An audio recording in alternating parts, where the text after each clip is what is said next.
So I guess with this episode of Eat Like the Renons, our secret ingredient for guacamole is out of the bag. And that's that we add MCT oil to guacamole. So what does MCT stand for? So MCT stands for medium chain triglycerides. Okay, so what is that and where does it come from? So most MCT oil is either derived from coconut oil or palm oil. Basically, what it is and why this is a supplement that everybody should be using. It's been around forever, especially in the bodybuilding industry. But its main purpose is to give you a very easy form of energy. When you digest this stuff, it goes straight to the liver and gets converted into ketones almost immediately. So it doesn't put a whole lot of stress on your digestion. And likewise, the ketones can break the blood-brain barrier and get right into your brain. So you notice not only a little bit more energy, but just your brain is functioning on all cylinders, especially when it gets a nice good dose of ketones.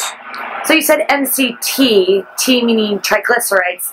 Isn't that a fat? It is a fat, and one of the things that the new science is coming out with is we should not be afraid of fat. We shouldn't. And especially in MCT oil, because this is one of the big things, even if you do have a little bit of fear of, does fat make me fat? Which it doesn't, but if let's say you're still afraid of that, the brilliant thing about MCT oil is because almost all of it gets converted into ketones. So there is almost zero of the MCT that's going to be converted into fat. It goes right into your liver, converts into ketones, and gets shot right into your brain. So you said that this comes from either coconuts or from palm oil? Coconut oil or palm oil? Yeah. So why not just eat coconut oil? Why can't I just put coconut oil into my guacamole or bulletproof coffee? So one of the things, as you know, we like to do a little bit of biohacking. And so while we tend to follow a primal or paleo type diet, eating like our ancestors, there's also not all technology is bad, and there are a lot of benefits from today's technology, and MCT oil is one of those benefits of technology.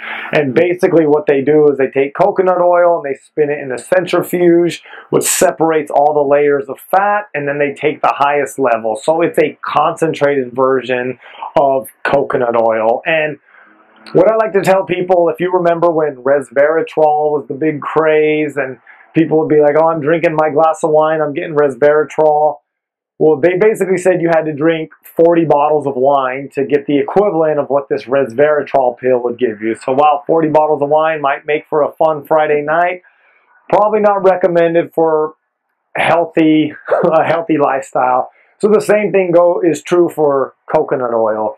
You would have to eat a ridiculous amount of coconut oil to get the amount of MCTs that you're getting in MCT oil. So a biohack that has very little side effects and a lot of benefits.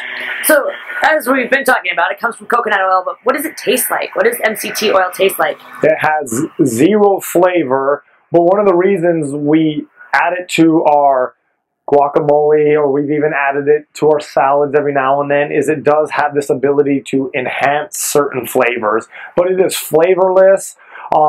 I've even recommended some people just take a spoonful of it if you don't want to make coffee or you don't want to put it in your smoothie. You can do that. It's going to have the oily texture, but it's not going to taste like anything.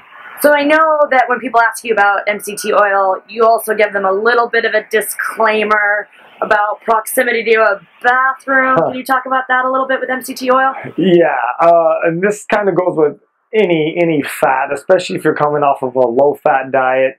And your body's not used to processing fat. If you take too much MCT oil, you better be close to a bathroom because it'll clean you out. So there's no detox needed. Just take 4 tablespoons of MCT oil and you'll be cleaned out. So if somebody's looking to pick up some MCT oil, what brands do you recommend? What do you recommend that folks look for when they're picking out an MCT oil?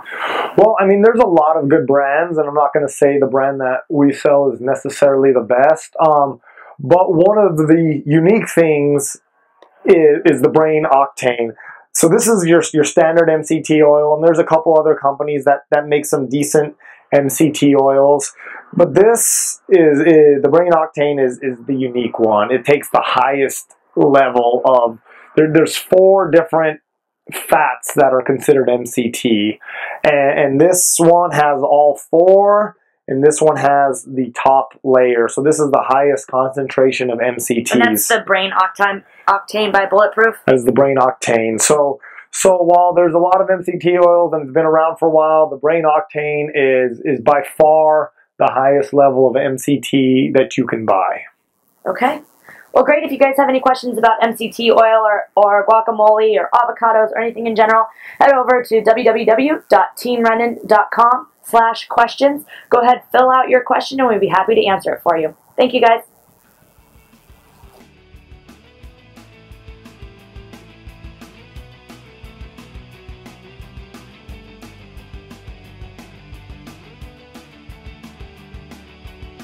On the menu today are easy guacamole. The ingredients: Brain Octane oil, Bragg's apple cider vinegar, salsa de rosa, and Himalayan sea salt.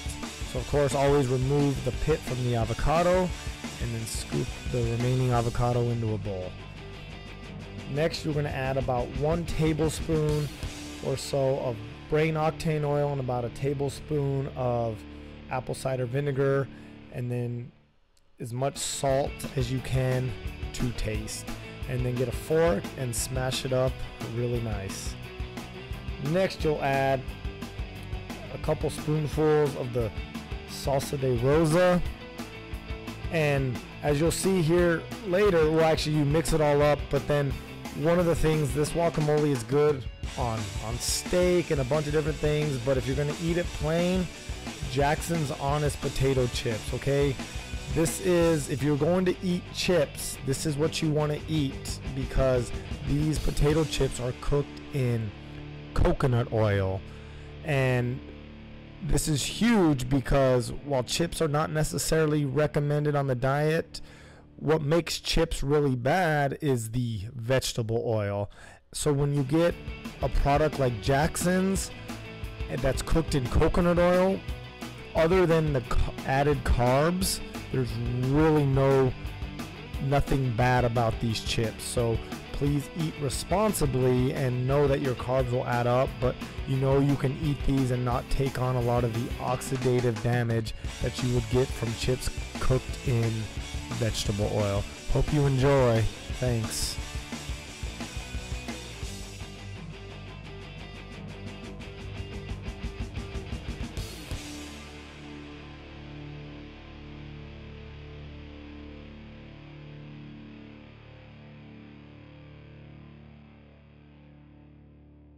So if you like this content, please share it with your friends. And of course, we are always open to feedback and or any questions. So thank you. And once again, good luck on this 21-day journey.